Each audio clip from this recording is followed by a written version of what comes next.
Friends, welcome to Rishu creations. Friends, ఇది రిషిధారల ప్రేమ కథ కొత్త ఎపిసోడ్స్. ఫ్రెండ్స్, ఈ కథ పేరు నా ప్రేమ కథ. ఇదైతే పార్ట్ 1.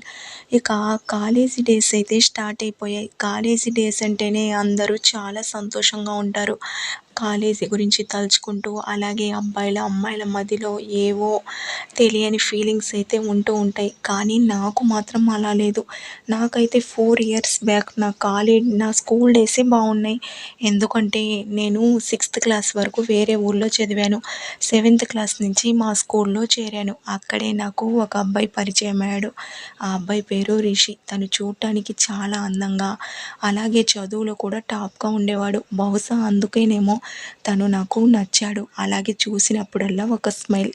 కానీ నా మనసులో ఏదో ఫీలింగ్, అది ప్రేమ అని బయటికైతే చెప్పలేకపోయాను. కానీ అప్పుడే ప్రేమ అంటే అందరూ అది అట్రాక్షన్ అని ఏదో చెప్తారు. కానీ నాకైతే ఆ వయసులో ఏం అర్థం కాలేదు. అలాగే తను కూడా నా వైపు చూసి ఒక స్మైల్ ఇవ్వడం, అంతే. అక్కడితో పెద్దవాళ్ళు అంటూ ఉంటారు కదా, ఒక అమ్మాయి ఒక అబ్బాయి మధ్య స్నేహం అనేది అబద్ధమని. దాన్ని నేను కూడా నమ్ముతాను.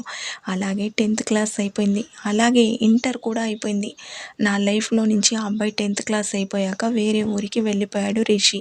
ఇక నా ఇంటర్ కూడా అయిపోవడంతో అదే కాలేజ్లో ఇప్పుడు నేను డిగ్రీ చదువుదామని పీజీలో జాయిన్ అయ్యాను. అప్పుడే నాకు రిషి గుర్తుకొస్తూ ఉన్నాడు. ఎందుకో తనని నేను మర్చిపోలేకపోయాను. తను ఎక్కడున్నాడా, ఏం చేస్తున్నాడా అని అదే విషయం గురించి ఆలోచించేదాన్ని. ఇంతలోనే ఒకరోజు సడన్గా నా ఫోన్ అయితే రింగ్ అయింది. ఇక చూస్తే అన్నోన్ నెంబర్. నేను ఫోన్ లిఫ్ట్ చేయలేదు. మళ్ళీ ఆ ఫోన్ నెంబర్ నుంచే ఫోన్ వచ్చింది. దాంతో కాల్ బ్యాక్ చేశాను. ఎవరు అని అడుగుతుంటే, హే నేను గుర్తుపట్టలేదా అని అటువైపు నుంచి ఒక వాయిస్.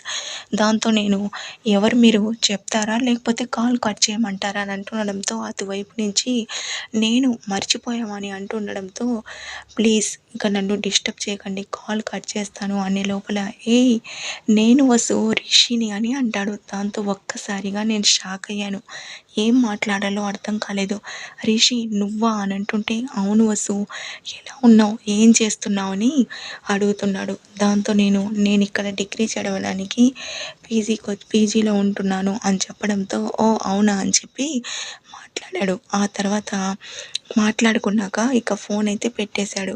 ఆ తర్వాత నేను మనసులో ఒకటే ఫిక్స్ అయ్యాను. నాకున్న ఫీలింగ్సే రిషికి ఉన్నాయా?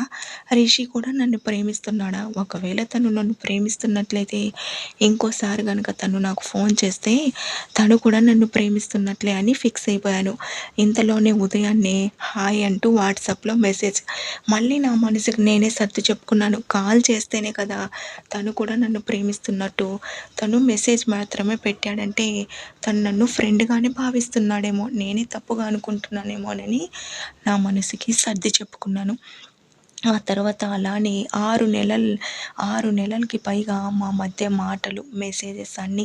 కానీ ఒక్కరోజు కూడా తన మనసులో ఏముందో తను నాతో చెప్పలేదు. అలాగే నేను కూడా చెప్పలేదు.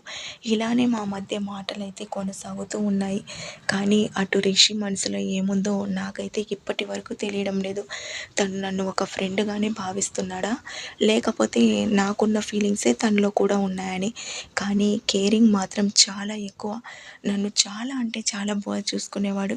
నేను ఎక్కడున్నాను, తిన్నానా లేదా, రూమ్కి వచ్చానా లేదా అని అన్నీ అడిగేవాడు.